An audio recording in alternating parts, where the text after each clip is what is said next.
Okay, welcome to episode 2 of how to use Roblox Studio 101. As we can see, this is where we were left off last time. Now today I'm gonna teach you functions. Alright, it's a pretty cool thing. So let's get rid of everything here because we don't need it right now. So let's create a function. How do we do that? We type function and let's name it I don't know. Uh cool guy join. Alright. Now let's just say we can make it so print uh, a really cool guy join our game. Now when I click play, nothing happens because I'm not a cool guy, and that's kind of sad. Now if I click on stop, that's because it's a function. We never told it to execute this function. So imagine it like it's set to program that it's a program that's set to do that, but it just never does it until you tell it to. Now you might be wondering, how do you tell it to do it to? It's simple. You just have to type cool guy join with brackets at the end, and this time it should show up in the output like that. Yeah, a cool guy join our game. See, I'm cool. Now we can take this a step extra. For example, we can do this function multiple times. So for example, cool guy join a game, copy paste, and it should do it 5 different times. Alright, play. A really cool guy join a game 5 different times. Now we can take this a step extra. Now you remember variables from the last episode, right? Let's create a variable called like counter, and let's put it at 0. Okay. Now here let's do it so counter you equal to counter. No, not cool guy join. Counter plus 1. Now what's going on here is counter, right? It's overriding itself. It's replacing itself with counter plus 1. So then you print counter. So if we click on play, it should print out, yeah, 1, a really cool guy join a game, 2, a really cool guy join a game, 3, that's how functions work. Now we can take this a step extra by like putting a wait statement between every single one of these calls. And just like that, it should say a cool guy join a, okay, yeah, 1, a cool guy, really cool guy join a game, 2, a really cool guy, and you get the point. Alright. That's really cool about functions. Now remember, with functions you can do anything, alright? And let's do like another function, alright? Okay, let's go invis cube. And let's do it so that in this function it makes our part right here from last time completely invisible. So game.workspace.part.transparency equals 1. Now let's make it so that once it's done printing all of these, it will print out invisible key. It will execute invis cube. Let's try it out. Alright, 1, a really cool guy join a game, 2, a really cool guy, 3, 4, 5, and then it goes invisible. Alright, now you can do multiple functions. Now you could call a function in a function. That's the really cool thing about functions. So for example, I don't know, let's do, wait, undo what I did. Don't forget you can press Control Z. This is a little step, Control Z on keyboard and Control C. And it should undo the mistakes you've done. So now, you should, when the first time it triggers, yep, the really cool guy, it should just immediately go visible. And let's select it from the Explorer. Yep, it's invisible. It's there, it's invisible. Now, it's really cool. Now let's learn about the next thing about scripts. Alright. Let's do a function called actually let's learn about this. Function test. Let's call it test. Alright. And let's do, let's make it print, let's leave it blank for now. Now, if you will remember from the earlier, right? So you remember print statements and how you put stuff inside these brackets, right? So by that logic, you should be able to put anything in this bracket. And you're correct, yeah. Now, what do you put in this bracket? So simple. You can do tests, right? So this is how you call it. And this is like sending information to the function. So for example, I want to send hello there. And let's call this information, it's a, I don't know, words. It's a bit hard to explain, but basically whatever you put here, alright, will be the information that goes here. So for example, if when I run play now, yeah, it prints out hello there. Alright, now we can take this to the next step. For example, hello there. This is the same function with a different print statement. Wow. And if we look at it closely, it should print that out in the output. This hello there, this is the same function with a different print statement. Wow. That's cool. Now we can take this a step further by doing wait statements like before. And it should just delay each one. Now let's click on play. And yeah, hello there.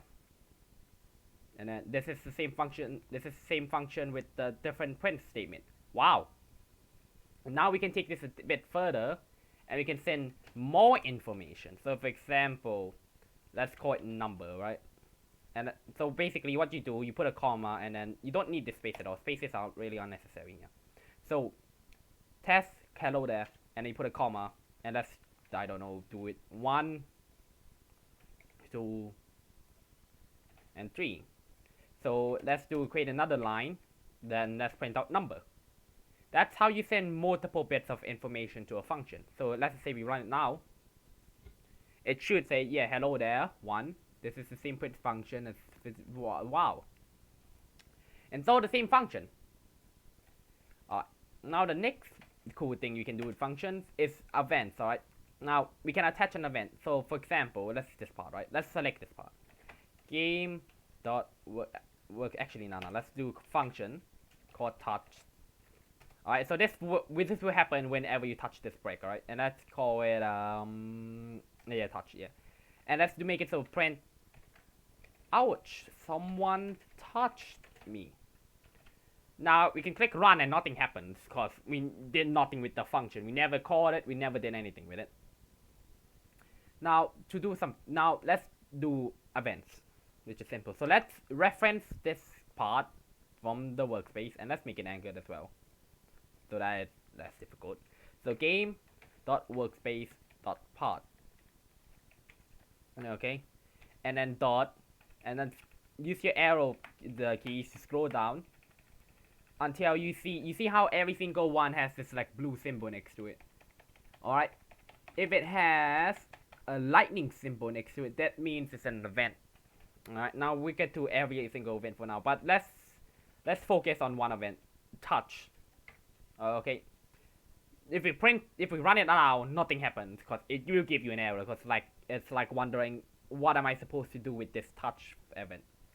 Now, a really cool thing you can do with events is you can assign functions to events. So for example, press shift and get a colon. Colon. And you see how there's connect and wait. So let's do connect.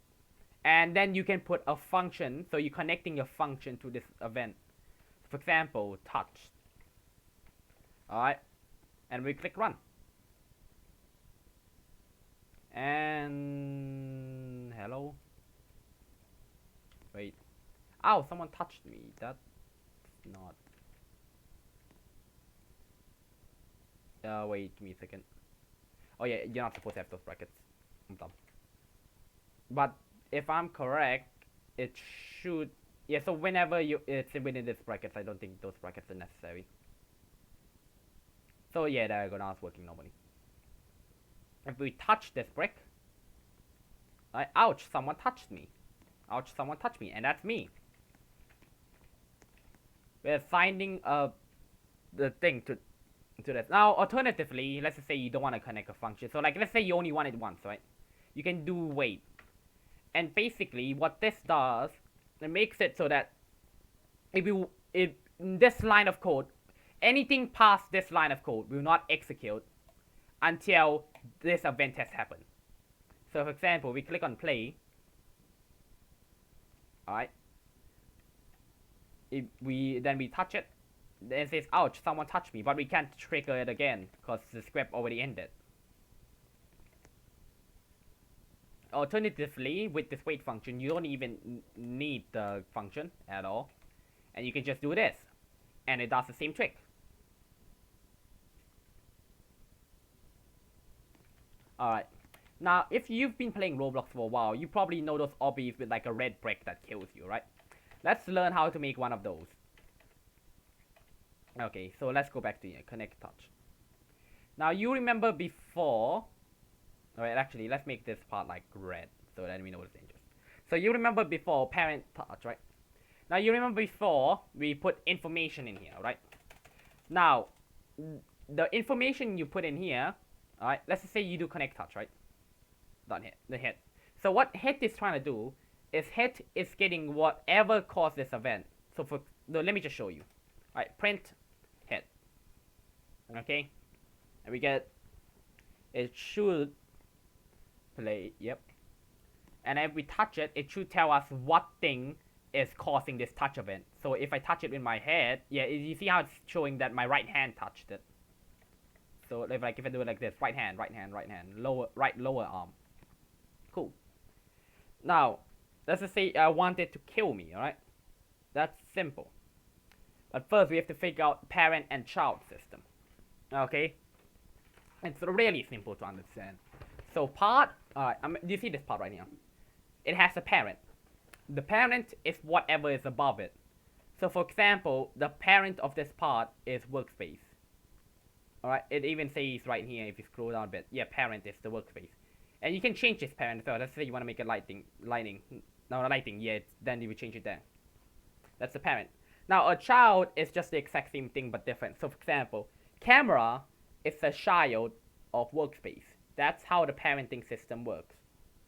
Now, if I click play, right, and go to workspace, you can see that there's Mr. Gamer inside, that's me, right?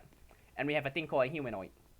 Our humanoid has a bunch of properties with it, but the one we're focusing on is health, which is 100. So we want to create a brick that sets that health to 0. So we already got the part that touched it. So then we just have to get the parent of that part. Okay, so if we click on play, the output should say that Mr. Gamer Misai touched it. Like that, yeah, Mr. Gamer Misai. That's cool. Now that you have the parent, aka me, you want it to get the humanoid. So print head.parent.humanoid. Alright, and we don't need any of this stuff. So remember, humanoid is a child of Mr. Gamer Misai, and right arm is a child of Mr. Gamer Misai, and Mr. Gamer Misai is the parent of everything in here. So I'm a parent, and everything within me is a child. And then those children can have their own children, and then those children can have parents, and you get the idea. So for example, if I put my right arm there, you see how it says humanoid. Now that we have the humanoid, all we want to do is just change the HP of this humanoid to 0, which shouldn't be that hard. So script, alright, and let's do hit.parent.humanoid. So this is how we select the humanoid. .health equals 0. And what this should do is whenever you touch this brick, you just die. Watch this, watch this, watch this. Cool. You can see it now. Now you can ignore all those errors, but you get the idea. Whenever I touch it, it immediately kills me. Now we can take this a step further. We can change it from like, I don't know, jump. You remember jump earlier, right? Let's make it true. So whenever I touch this brick, I should just start jumping. Humanoid, let me explain humanoid a bit more in detail. But a humanoid is like that, a humanoid. It just makes a character a human. And a humanoid have a lot of cool things to assign to it. So let's go back here, humanoid. Okay, we got parent, the rig type, that kind of crap. So let's do jump. So yeah, if I immediately when I touch it, then changes the jump value to true, and that's you get the idea. Then jump high. Now we can take this a step further, and we can do. Let's try to print something with the his name. For example, ouch. Let's change this someone. Okay, how do we put two how do we combine things together? It's simple. Alright.